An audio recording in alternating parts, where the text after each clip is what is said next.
Reporte 100. El rector del Colegio de Sonora, Juan Pum Medina. Juan, ¿cómo estás? Buenos días, bienvenido. Buenos días, Juan Carlos. Saludos al auditorio y aquí estamos porque la vez pasada me mandaste un mensajito de que estuviéramos presencial, ¿no? Sí, pero ya dicen que viene la quinta ola. Sí, ay, Diosito. Sí. Estaba pensando en eso, pero aquí estamos. Ay, Diosito.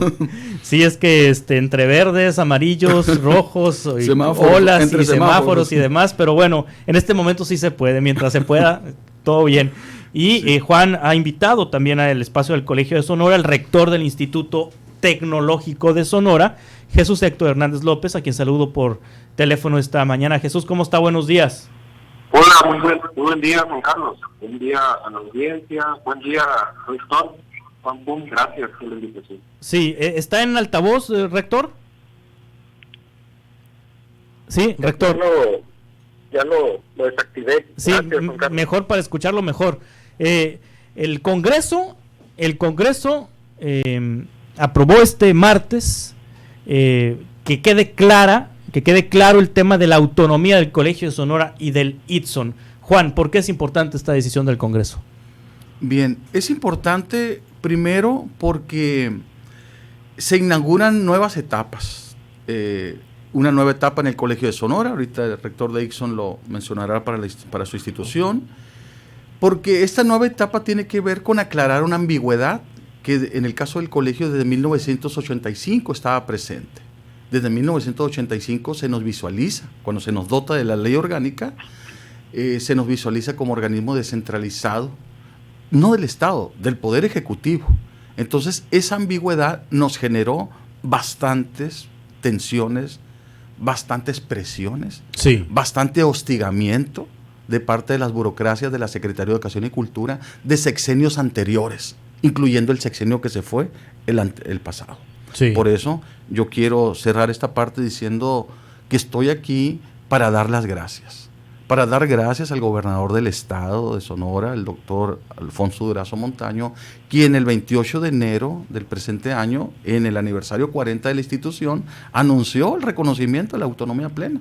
Una autonomía que tenemos, pero antes cuando la teníamos, las burocracias la visualizaban a medias. Sí. Pero no hay autonomías a medias. A ver, ponme un ejemplo de lo que pasaba cuando había ambigüedad en el tema de la autonomía del Colegio de Sonora.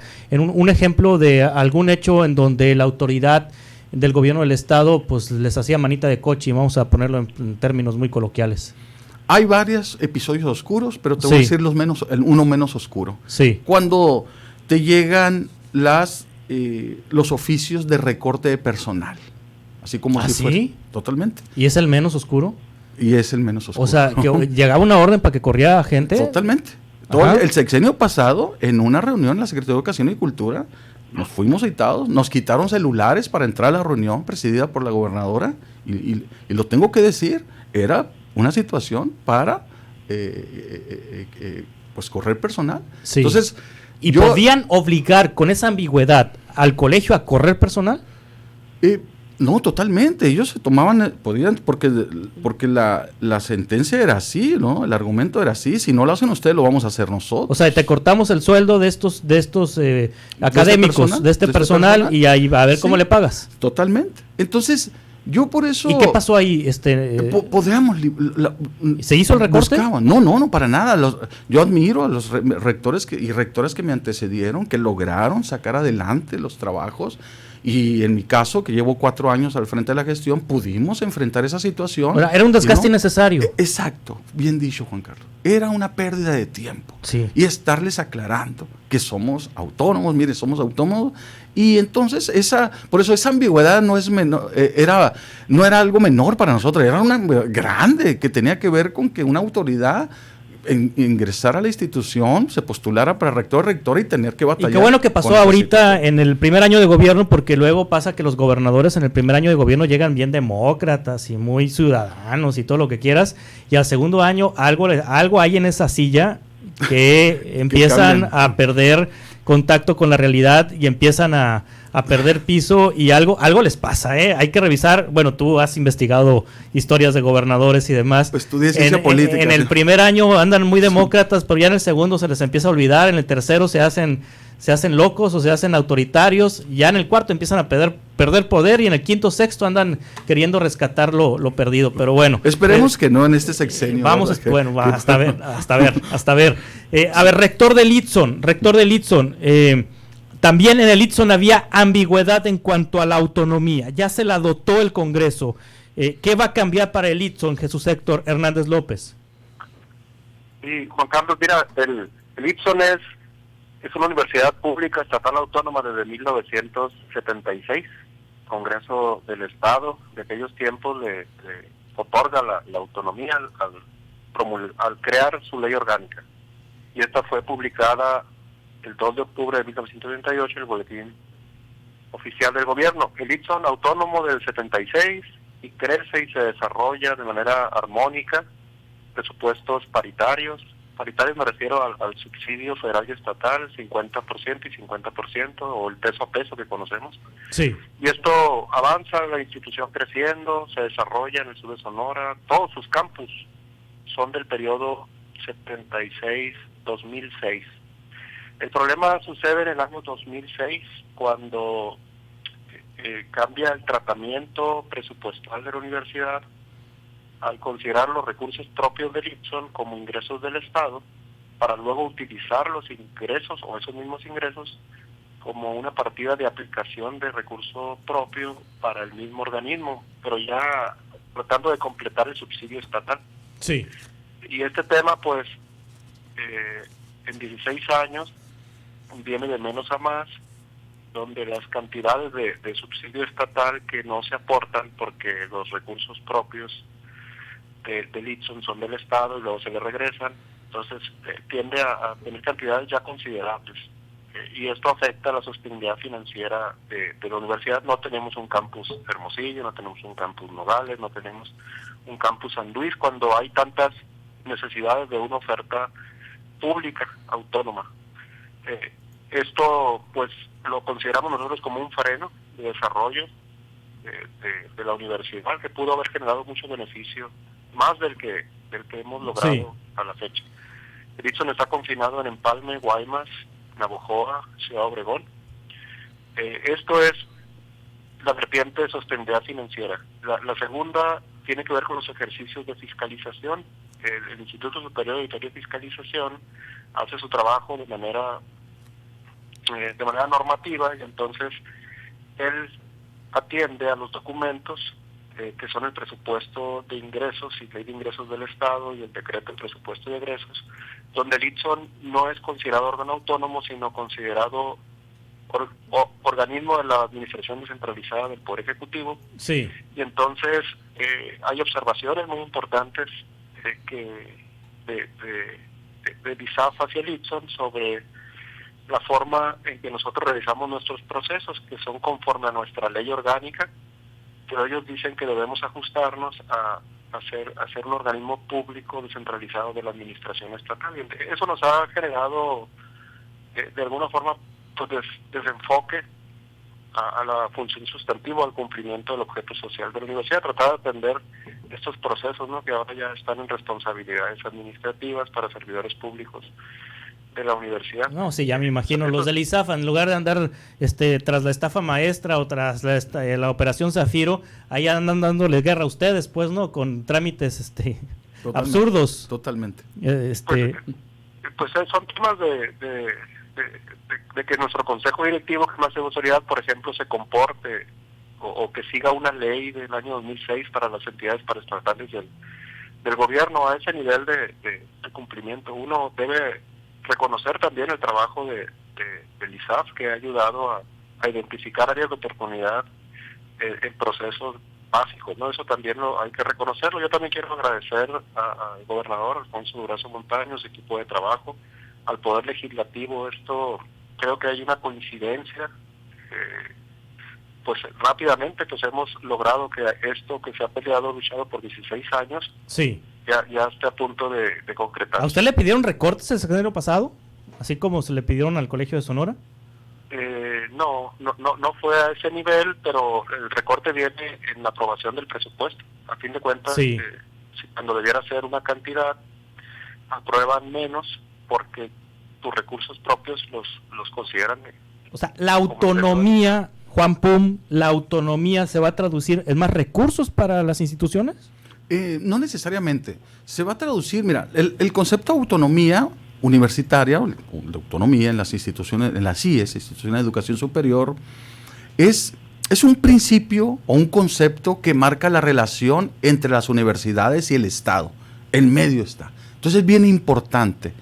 La idea de autonomía, dicen los expertos, por supuesto, ¿no? Yo los he leído por los temas en los que estoy en la dirección del colegio, pero dicen los expertos en educación superior, este principio te permite tener una buena regulación, una buena comunicación, porque hay un respeto mutuo.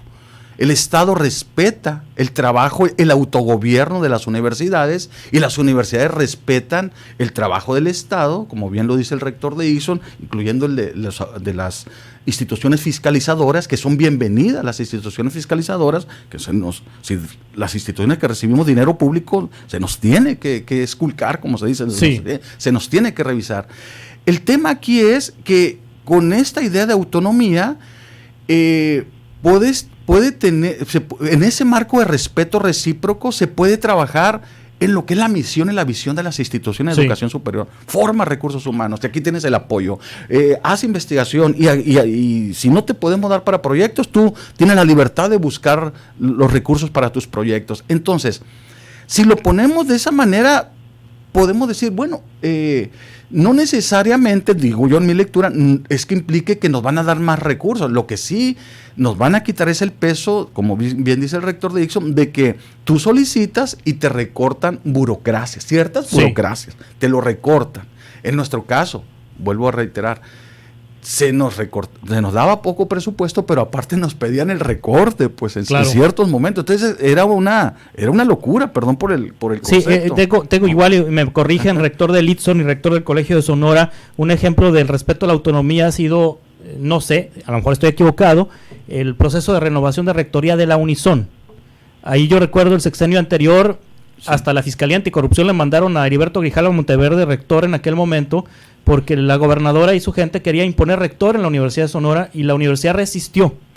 Esos son tipos de intervención, exacto. Sí, la autonomía blinda de intervenciones de poderes externos. ¿Sí? Sí.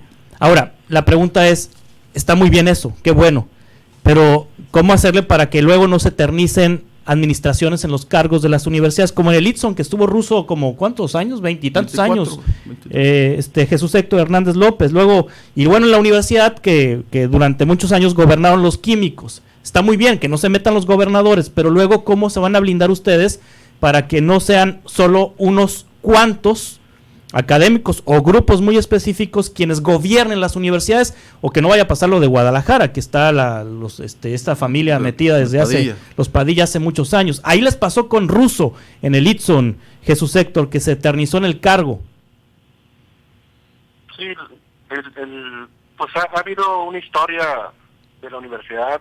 Realmente, pues la época del doctor Russo fue una época de evolución y desarrollo. Pero de poca democracia. Estamos de acuerdo en la no reelección, estamos de acuerdo en los aspectos democráticos. Sí, es como Pinochet, que avanzó Chile económicamente y sus números, pero pues no era democracia. Era algo así parecido, digo, sí, guardadas las proporciones, pues, ¿no? La ley orgánica permitía, y esa modificación que se hizo en el 2003 fue algo... A lo que voy, ¿cómo blindar las universidades de que la autonomía no sea una justificación para eternizar rectores o grupos en el poder?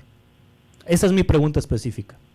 Sí, la libertad de autogobierno, y quiero dejarlo muy claro, ¿no? Como lo establece la fracción séptima del artículo 3º de la Constitución, referido a las universidades autónomas, sobre esta facultad, y no lo despegan, facultad y responsabilidad de gobernarse a sí mismas. Yo sí creo en esta libertad de autogobierno, en la forma en la que los consejos directivos, órganos colegiados, deben de regular precisamente estos procesos de designación de rector, para que no suceda, ¿verdad?, esto que tú estás comentando. Yo sí creo que puede ser nocivo que grupos, ¿verdad?, se eternicen en la dirección de una universidad. pero esto también es regulable y es controlable por las mismas comunidades universitarias. Sí. Dice de la UNESCO, ¿no? Dice la UNESCO que nosotros, como universidades, debemos ser faro, debemos ser ejemplo, debemos ser modelo para la sociedad que estamos educando y que estamos construyendo. Y eso es una gran responsabilidad. Sí, en ese caso, en el Colegio de Sonora, Juan. Primero, los tiempos actuales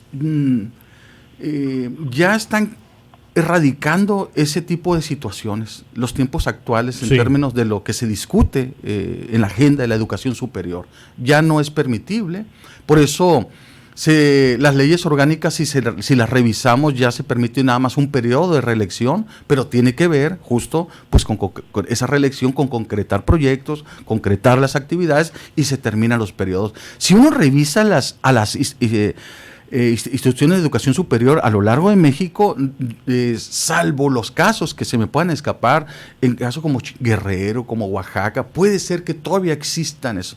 Sí. Pero lo planteas bien, Juan Carlos, y le pido una disculpa al rector de Ixon, porque pues nunca le avisé que eres muy ducho con las preguntas, ¿no? Pero el tema es que en Sonora no existen estas condiciones. Pues lo dices bien para la Unison, es decir, pero la Unison, digo, soy profesor y voy a hablar en estos términos, ellos están llevando a cabo un proceso de consulta justo para hacer toda una serie de modificaciones a su ley orgánica. O sea, no se ha eternizado un rector en la época moderna. En la época moderna, yo digo, porque grupos los tenemos hasta en la propia familia, ¿no? Sí. Los hijos que se unen, pero eso es parte de una naturaleza, es parte de un contexto, parte de ciertas inercias incluso. Lo que creo hoy es que podemos seguir democratizando a las universidades, podemos seguir desde las direcciones nosotros, seguir impulsando normatividad que tenga que ver, por ejemplo, con el tema de la equidad de género, que fue una propuesta en el Congreso y la aceptamos porque coincidimos en aspectos que tienen que ver con la mayor participación de las mujeres. Sí. Y por eso creo que soy muy optimista en ello, de que ya podemos dar saltos más fuertes, a paso firme, donde ya la presión para un directivo de que te vamos a quitar presupuesto, te vamos a llamar para esto, o con ISAF, ¿no? Cuando los auditores te piden documentación que no tiene que ver con lo que tú produces porque eres autónomo, y entonces te dicen, no, es que me lo tienes que dar, pero no te lo puedo dar porque eso aplica para otras instituciones. Esa es una pérdida de tiempo. Claro. No tengo otro concepto, es una pérdida de tiempo que ahora vamos a poder erradicar y ponernos a trabajar, ahora sí, en una dirección. Lo sustantivo, que es la academia. Sustantivo, exactamente. ¿Verdad? Bueno, les agradezco mucho, rectores del Colegio de Sonora, Juan Pum Medina, y del Instituto Tecnológico de Sonora, Jesús Héctor Hernández López, que hayan estado con nosotros. ¿Alguna situación que quiera agregar, Jesús Héctor? Sí, comentar que en el caso del Instituto Tecnológico de Sonora, nosotros tenemos un proceso de designación de rector con democracia ponderada, que es un modelo que construimos en el año 2011. Este proceso de designación, se han electo, pues es designado rectores, serían el primero fue en el 2012, el doctor Roberto Cruz, el segundo fue el doctor Javier Vales en el 2016 y el tercero un servidor en el 2020. Es decir, este mismo proceso, aunque en el Ixon hay la posibilidad de que la comunidad universitaria le dé a un rector un segundo periodo, dependiendo de sus resultados, este proceso que ya se aplica en la universidad, pues no ha permitido un segundo periodo hasta ahora. Comentar que este modelo puede ser estudiado, es un modelo innovador en el Ixon, ¿no? Sobre el proceso de designación de rector, que evita precisamente que los grupos se eternicen en el poder. Sí, el doctor Vales, aquel rector de la famosa firma que le falsificaron aparentemente en un proceso del Comité de Participación Ciudadana, pero bueno, ese es otro tema. Yo quería nada más tomar estos segundos para agradecer también a los diputados y diputadas del Congreso del Estado que se sumaron a la iniciativa del gobernador. De veras, es un crédito también para ellos, especialmente a la Comisión de Educación y Cultura, por toda la recepción que tuvimos en la sesión del martes de la semana anterior. Sí. Al doctor Álvaro Bracamonte, que es colega del Colegio de Sonora y quien él hoy en funciones de funcionario de primer nivel, nos ayudó bastante para poder ir resolviendo en el camino. Y por supuesto a toda la comunidad, yo le envío una felicitación a la comunidad de Lixon, como ellos nos han felicitado a nosotros, por este logro que tiene que ver con una coyuntura, con un contexto, y nos tocó a nosotros estar al frente de las instituciones para que se concrete algo que seguramente va a tener un impacto muy positivo en los trabajos futuros de las instituciones. Pues enhorabuena por la claridad y la precisión de la autonomía del Colegio de Sonora y del Instituto Tecnológico de Sonora. Gracias, rectores. Al contrario, estamos a la orden. Reporte 100.